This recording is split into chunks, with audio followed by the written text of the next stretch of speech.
আসসালামু আলাইকুম। Hello everyone, welcome back to my channel. আশা করছি আপনারা সকলে অনেক ভালো আছেন। আমিও আলহামদুলিল্লাহ ভালো আছি। আজকের পর্বে আমাদের রেসিপি হলো মুরগির রোস্ট। নতুন রাঁধুনিরা যারা আছেন স্পেশালি তাদের জন্য এই রেসিপিটি খুবই সহজভাবে উপস্থাপন করব আপনাদের মাঝে। আশা করছি ভিডিওটি ভালো লাগবে। চলুন দেখে নেওয়া যাক। বিসমিল্লাহির রহমানির রহিম। এখানে আমরা রোস্টের মুরগি নিয়েছি, সোনালী মুরগি। তো একটি মুরগির আমরা 4 পিস করে কেটে নিয়েছি। তো এখানে আমরা দুটি মুরগি রোস্ট করব। অল্প পরিমাণ দিয়েছি আদা এবং রসুন বাটা, স্বাদ অনুযায়ী লবণ। এখন আমরা এর মধ্যে অ্যাড করব ফুড কালার। অল্প পরিমাণ ফুড কালার দিয়ে দেওয়ার পর আমরা হাত দিয়ে ভালোভাবে মিশিয়ে নিব। মিশিয়ে নিয়ে নেওয়ার পর রেস্টে রেখে দেব 30 থেকে 40 মিনিটের জন্য। চলে আসলাম 40 মিনিট পর। চুলায় একটি ননস্টিক কড়াই বসিয়ে সয়াবিন তেল দিয়ে চিকেনগুলো ভেজে নেব। একদম কড়া করে ভেজে নেব না, হালকা করে ভেজে নিয়ে নেওয়ার পর চিকেনগুলো আমরা নামিয়ে নিব। মিডিয়াম ফ্লেমে রেখেই চিকেনগুলো ভেজে নিতে হবে। চিকেনগুলো ভাজা হয়ে গিয়েছে, এখন আমরা নামিয়ে নিব। নামিয়ে নিয়ে নেওয়ার পর অবশিষ্ট থাকা চিকেনগুলো আমরা ভেজে নেব। চুলায় বসিয়ে দিচ্ছি একটি বড় কড়াই, দিয়ে দিচ্ছি সয়াবিন তেল, অ্যাড করে নিচ্ছি পেঁয়াজ কুচি। পেঁয়াজ কুচি দিয়ে দেওয়ার পর আমরা নাড়াচাড়া করে ভেজে নিচ্ছি। যখন কাঁচা গন্ধ চলে যাবে অ্যাড করে নিব গরম মশলা, তেজপাতা, এলাচ, দারচিনি, লং, বড় এলাচ এবং স্টার মশলা দিয়ে দেওয়ার পর নাড়াচাড়া করে নিতে হবে। 1 থেকে 2 মিনিট পর এর মধ্যে আমরা অ্যাড করে নিব ব্লেন্ডার করে রাখা পেঁয়াজ। ব্লেন্ড করে রাখা পেঁয়াজ দিয়ে দেওয়ার পর নেড়ে চেড়ে নিতে হবে। এর মধ্যে অ্যাড করে নিচ্ছি গুঁড়ো মরিচ, ধনিয়ার গুঁড়ো, ভাজা জিরের গুঁড়ো।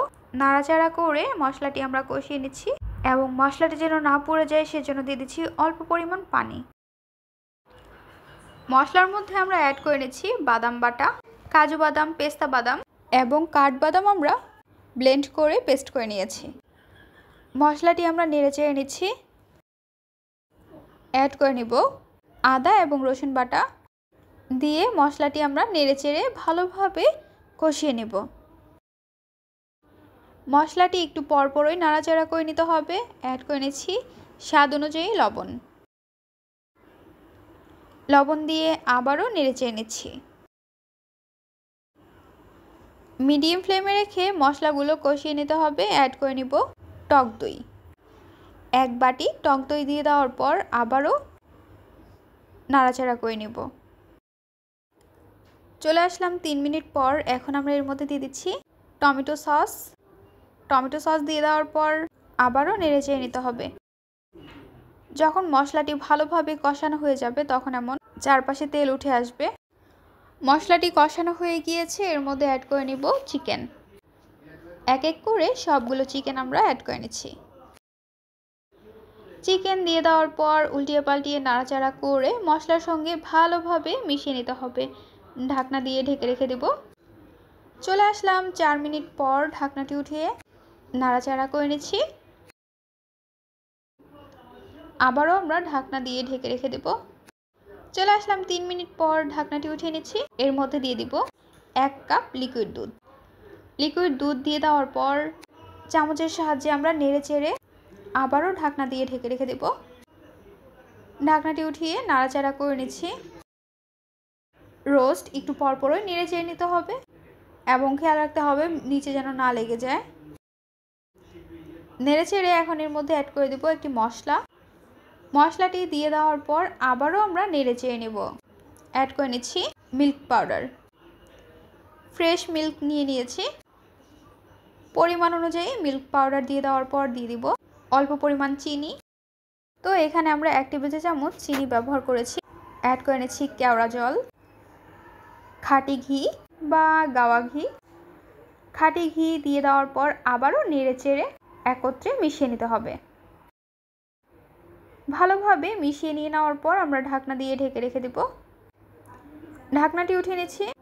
বলক চলে আসছে এবং রোস্ট প্রায় তৈরি করা হয়ে গিয়েছে। নেড়ে চেড়ে নিয়ে নেওয়ার পর আবারও আমরা ঢাকনা দিয়ে ঢেকে রেখে দেব। তার আগে এর মধ্যে দিয়ে দিচ্ছি অল্প পরিমাণ পেঁয়াজ বেরেস্তা। ঢাকনাটি উঠিয়ে নিচ্ছি, নাড়াচাড়া করে নিচ্ছি। রোস্টের মশলাটি যখন একটু কমে আসবে অর্থাৎ টেনে যাবে তখন আমরা চুলাটি অফ করে নেব। দেখতে পাচ্ছেন অনেকটা টেনে গিয়েছে। এখন আমরা চুলাটি অফ করে পরিবেশন করে নিব। তো নিয়ে নিয়েছি বড় একটি থাল, রোস্টগুলো এক এক করে সবগুলো নামিয়ে নিচ্ছি। এই তো রোস্ট তৈরি করা হয়ে গিয়েছে। রোস্টের সঙ্গে আমরা বিভিন্ন ধরনের আইটেম করেছি। ওইদিকে করেছি পায়েস, গরুর মাংস, ইলিশ মাছ ভাজি, ডিম ভাজি, আর করেছি মাছ ভাজি, পোলাও।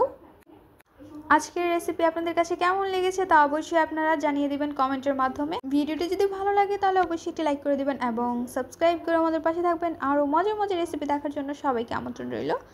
আজকের পর্বে এখানেই বিদায় নিচ্ছি গাইস। আসসালামু আলাইকুম, ভালো থাকবেন সবাই, আল্লাহ হাফেজ।